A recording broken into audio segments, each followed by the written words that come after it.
Bem, vou pedir uma desculpa. Primeiro, vou falar de pé. Vou falar de pé por duas razões. Primeiro, porque eu durante muitos anos dei aulas e dava aulas de pé e atualmente tenho alguma nostalgia, portanto deixem-me falar de pé. Depois, porque essas cadeiras têm uma particularidade que é tornar-nos mais gordos. Eu durante muitos anos fui muito gordo, agora sou um bocadinho menos. E quando digo um bocadinho menos, é algo que nós, se calhar, podemos fazer com o nosso Estado. Porque eu pesava 125 quilos, hoje peso 80. É um terço do peso. Não sei o que aconteceu ao Estado português se a gente conseguisse fazer desaparecer um terço. Portanto, uso isto de falar de pé com essa ideia. Bem, feita esta introdução, isto tem um objetivo, porque eu acho que eu gostei muito de ler o manifesto. Eu diria que subscrevo, no limite subscrevo 100%. O problema é que sobram 10%, estamos um bocadinho acima dos 100%, que eu acho que faltam lá. E esse bocado que falta lá é o lado cortante de saber para onde é que nós vamos. Portanto, isto é, quais são as alavancas e os instrumentos para permitir que saiamos de uma situação em que temos um Estado do século XX, quando precisamos de um Estado do século XXI.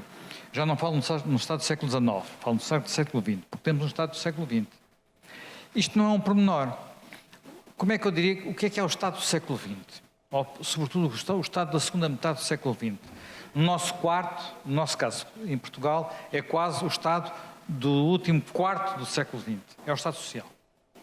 Basicamente é isso que estamos a falar, porque as outras funções do Estado são algo que vem do século XIX e algumas até antes do século XIX. Boa parte dos problemas que nós enfrentamos, designadamente muitos que foram aqui discutidos durante o dia, têm a ver com o Estado Social, a forma como o encaramos, as suas funções, o que ele nos custa. E, portanto, temos que pensar assim, no futuro, no Ocidente, podemos falar do Ocidente, e estamos a falar de Portugal, o modelo de Estado Social que temos é o modelo que queremos, é o modelo do século XXI. Eu acho que esta questão é absolutamente determinante e tem que ser encarada de frente. Eu diria que, na verdade, nós temos que pensar... Porquê que eu digo isto? Porque, no fundo, os portugueses...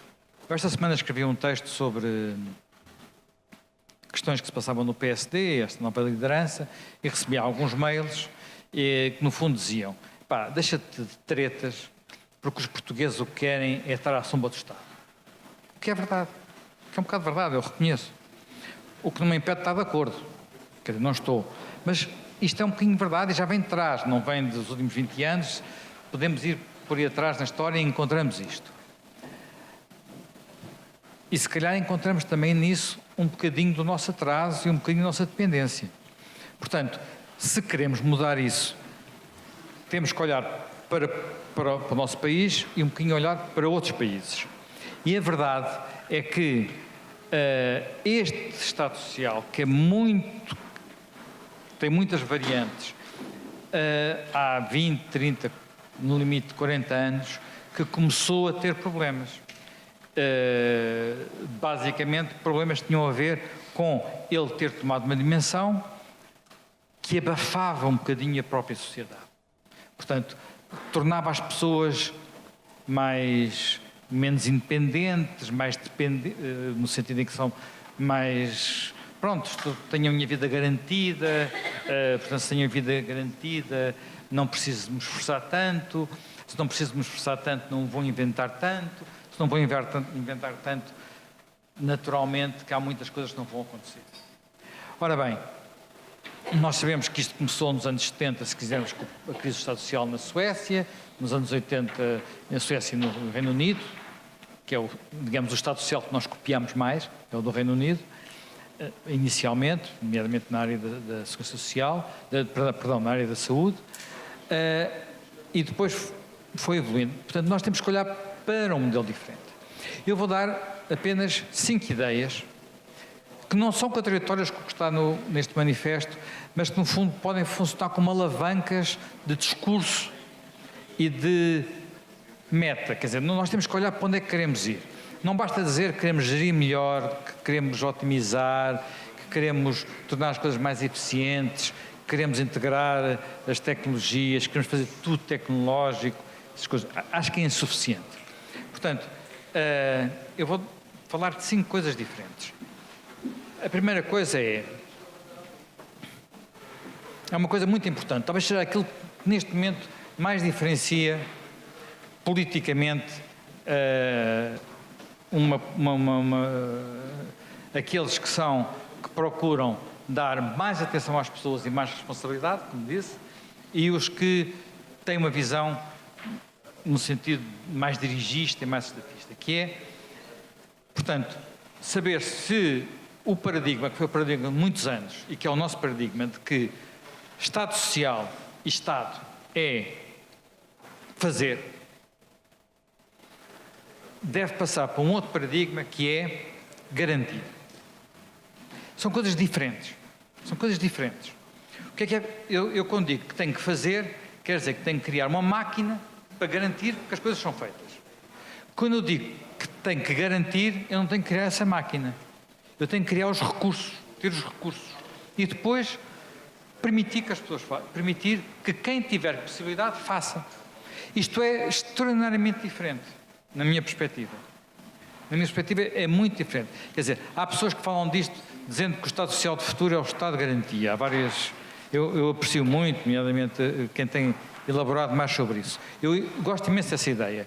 Mas acho que o que é que isto nos diz? Diz que nós, no fundo, vamos olhar para o Estado não como um Estado que, em cada momento, quando há um problema, vai criar um comitê, uma estrutura, uma direção-geral ou uma direção regional para resolver esse problema, mas para um Estado que vai ver quais são os instrumentos que permitam que as pessoas resolvam aquele problema.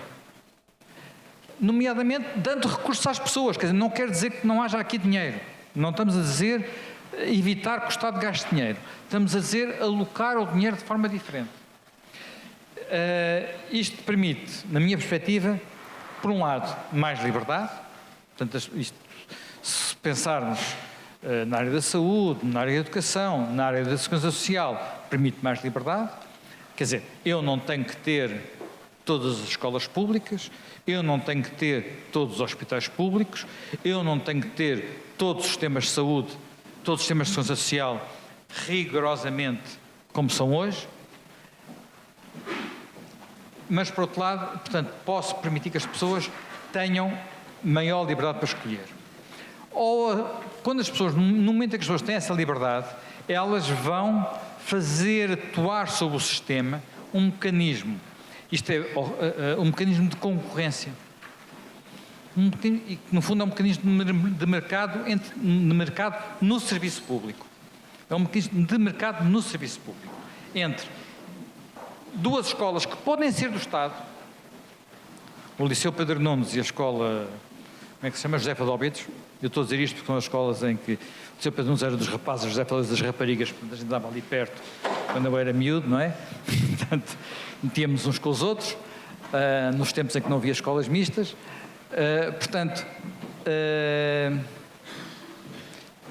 E essas duas escolas podem concorrer uma com a outra, porque não? Agora, isto levanta problemas. Já lá iremos. Num outro ponto que eu acho que é um ponto central. Segundo ponto que eu acho que é uma mensagem, até do ponto de vista político, muito importante. Quer dizer assim, é preciso que os cidadãos tenham mais poder. No fundo, aquilo que eu diria empowered citizenship. Portanto, dar poder às pessoas. Portanto, no sentido de permitir que elas façam mais coisas. É a questão da tal liberdade e da tal responsabilidade, da tal permitir que eu não dependa só de mim, mas dependa também, por exemplo, das instituições de seguridade social. Agora as instituições de seguridade social estão todas sobre um enorme escrutínio por causa das raríssimas. Eu nunca mais me hei de esquecer uma vez que fui convidado pelo Padre Maia, que é uma figura extraordinária, que é o presidente penso que ainda é, isto já foi há muitos anos quando eu fui fazer isso, uma vez numa reunião que foi em Fátima, e lembro muito bem de estar lá, era o ano, só foi o ano do voluntariado, e estava alguém que se levantou da Assembleia e disse: estou desempregada, sou de Sacavém, eu não lembro bem que sou de Sacavém, estou desempregada, há lá uma associação, eu comecei a colaborar com a associação, aquilo deu sentido à minha vida. Ela continuava a receber o seu subsídio de desemprego, não perdeu o seu subsídio de desemprego, sentia-se útil, estava à espera naturalmente de ter uma remuneração, que não tinha, além do subsídio de desemprego. Isto é uma forma diferente de olhar para a forma de nós lidarmos todos uns com os outros. E não apenas ficarmos naquela posição cómoda, que é esperarmos que alguém olhe por nós. Que se nós virmos bem o discurso muito dominante, quando põe o microfone à frente de alguém nas televisões, é este discurso. Agora, se calhar é a cultura do país. Eu não me conformo com isso. Portanto, se não me conformo com isso, tem que ser o contrário. Portanto, tenho que dizer, epá, por favor, façam uma coisa diferente, e vão ver que são mais felizes se fizerem uma coisa diferente. Portanto, este ponto de dar mais poder aos cidadãos acho que é um ponto muito importante. Outro ponto é um ponto que faz imensa confusão, também, mais uma vez, faz imensa confusão às pessoas em Portugal, que é descomplicar, descomplicar, descomplicar. O que é que hoje acontece em todos os momentos? Quando há um problema, houve um acidente, houve qualquer coisa. Epá, não estava regulamentado. Epá, não havia lei sobre aquele assunto. Ninguém tinha dito que aquela parede tinha que ficar a não sei quantos metros estão dali até aqui, até a mim, para que, no caso de cair, não cair em cima de mim. Epá, isto chegou a um ponto ridículo. Eu no outro dia soube, parece que há um regulamento qualquer que exige que nas casas novas que se constroem tem que haver cabelagem para haver televisão em todas as divisões. Eu tenho 2 filhos de sem televisão. Para que eles querem comprar uma casa que tenha cabelagem com uma televisão? Porquê é que hão de pagar mais por isso? Porquê é que há um regulamento que diz isso? E por aí adiante, eu podia multiplicar isto ad infinito. Portanto, nós não queremos complicar, nós devemos querer descomplicar. É evidente que isto descomplicar implica a tal responsabilidade. Porque eu, se vou descomplicar, vou ter menos regras. Uma das coisas que eu acho curiosa é, nós todos dizemos que precisamos de mais regulação e precisamos de reguladores independentes, mas depois queremos que os reguladores unicamente tratem de aplicar os regulamentos que existem, em vez de acharmos que os reguladores são independentes, são pessoas sérias e que em cada caso vão julgar em função não apenas dos regulamentos que vão até o último detalhe, mas daquilo que é realmente importante. Vou tentar acabar. Quarto ponto, descentralizar. Todos falamos de descentralizar. E também se fala muito aqui no nosso documento de descentralizar. Mas muitas vezes fala-se de descentralizar, no meu ponto de vista, que é assim, passar de serviços que estão em Lisboa para outros locais. Eu não acho que não é passar serviços, é passar poderes, que é uma coisa diferente de passar serviços. O que é passar poderes? Eu vou tocar no ponto mais sensível de todos. O ponto mais sensível de todos é este. As escolas contratam os professores. Isto é explosivo, ninguém aceita. A escola, mas eu acabei de fundar há uns anos um órgão de comunicação social. Se me dissessem que eu tinha, os meus jornalistas eram aqueles que por um concurso nacional me eram atribuídos, eu nem tinha tentado formar aquele órgão de comunicação social. Nem tinha tentado, acabou-se, esquece. Esquece. Agora, como é que pode haver uma escola que tem responsabilidade, que não pode contratar os seus professores, que está dependente do professor que lhe é colocado para um concurso nacional? Isto é inacreditável. Agora, quando ouve-se falar em descentralização, ninguém diz que é que precisa acabar com isto. E quem diz isto, é noutros sistemas que existem nesse sentido. Não é apenas passar uma direção-geral para aqui, uma direção-geral para lá. Eu este ano ocupei muito a questão dos fogos.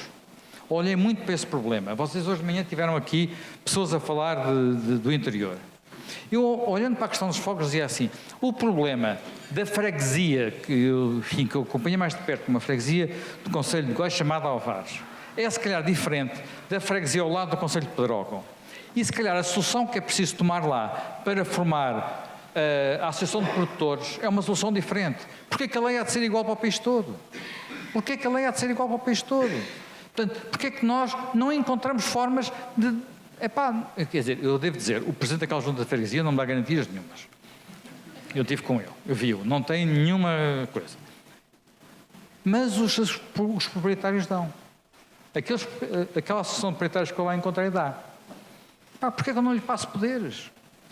Quer dizer, porquê que eu não deixo que as coisas fiquem um bocadinho mais soltas, um bocadinho menos regulamentadas, um bocadinho menos concentradas? Último ponto, para acabar, já estou aqui com o Bill a olhar para mim com um ar mortal. Eu diria que o que conta para nós conseguirmos fazer isto, o que eu estou a dizer talvez um bocadinho revolucionário. Nada disto se faz de um dia para o outro. Faz se nós tivermos uma noção de para onde é que queremos ir. Portanto, se nós quisermos ir nesta direção, as decisões que vamos tomando vão olhando para esta direção e, portanto, naturalmente vão nesse caminho. Indo nesse caminho... Aceita uma regulação independente, José Manuel. É que temos o nosso Presidente. Está bem. Temos mesmo que o nosso Presidente está quase a chegar, não está aqui, já o Nuno Sampaio já foi recebê-lo. Já estou a ver. Eu diria que a questão final é os incentivos certos. Portanto, mais do que governar por regulamentos, é governar por incentivos. Só para acabar, bom exemplo, na minha perspectiva, há muitos que discordarão, um bom exemplo disso foi o que aconteceu nas nossas cidades. Nós tivemos anos e anos e anos de subsídios, de políticas para recuperar os centros. E de repente temos os incentivos certos. 2 incentivos. Uma lei das rendas liberalizada e descomplicação da regulamentação. E de repente os centros das cidades mudaram. Portanto, incentivos certos. Não é preciso milagres.